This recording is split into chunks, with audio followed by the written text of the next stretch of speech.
My question is to the Minister for Energy. Can the Minister update my community on the current situation of the agreement for the Targeted Lead Abatement Program, or TLAP, program in Port Pirie? With your leave, I can explain. Orders, leave granted. Thank you. The above agreement was established in 2014 between the State Government and Nearstar for 10 years to assist with dust suppression programs across Port Pirie. And as the 10 years has now reached its expiry, could I get an update on the continuation? The Minister for Energy. In his usual humble way, sir, what he admits in the explanation is that the reason we have a TLAP agreement and the reason we have lead abatement at all in Port Pirie is because of his advocacy in 2014 when he held the balance of power and put his city and community before any political consideration. And that is the reason we are here today, sir, to talk about lead abatement and his continued advocacy on behalf of his community.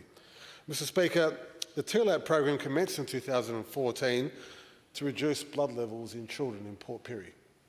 It's a noble ambition, sir. For the benefit of those in the House, TLAP is a partnership between Nearstar, the South Australian Government with support of the Port Pirie Regional Council. It's been 10 years since it was instigated and TLAP arrangements have not ended.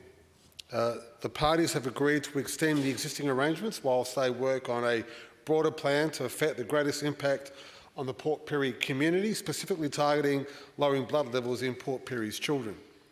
The TLAP board, which the government is a party, continue to meet on a regular basis.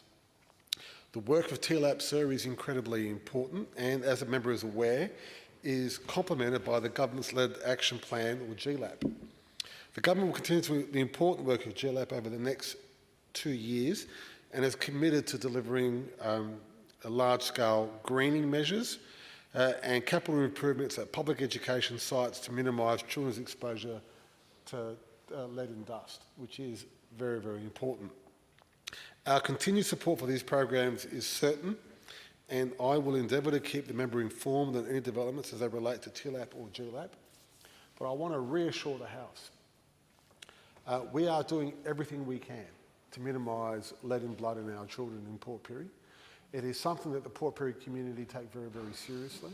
It is something that they want us to deal with. It is something that governments have attempted to deal with, and we are dealing with. There are a lot of legacy issues in Port Pirie that we have to deal with. We are working collaboratively. I want to thank my colleagues in Cabinet for the support they've given me in this program. There is no more important measure than this of the health of our children in Port Pirie, to make sure that they get every opportunity in life. And I have to say this, sir, the member for Stewart would not say it. Thank God they have him. Thank God they have him.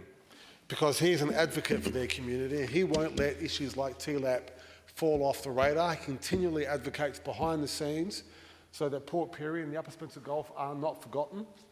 He's always arguing internally for more resources. He wants more done. He wants it done faster, because the people of Port Pirie do deserve it, and we are working at pace to get these outcomes.